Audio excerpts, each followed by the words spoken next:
পুরীর রথযাত্রা দেখে ছোট্ট টুকাইয়েরও ইচ্ছে হলো জগন্নাথ দেবের রথ টানা। বাবা, ওই দেখো জগন্নাথ দেব। আমিও রথের দড়ি টানবো। এত ভিড়ে তুমি যেতে পারবে না বাবা, দূর থেকেই জগন্নাথ দেবকে প্রণাম করো। কিন্তু ভিড়ের জন্য তার সেই ইচ্ছে পূরণ হলো না। বড় রথ টানতে না পারলে আমি নিজের রথ বানাবো।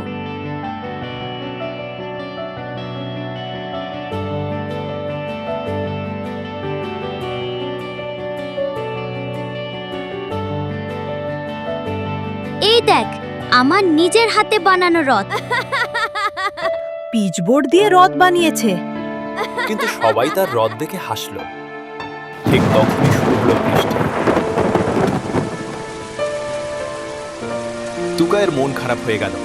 রথটা নিয়ে বাড়ি ফিরে আসে।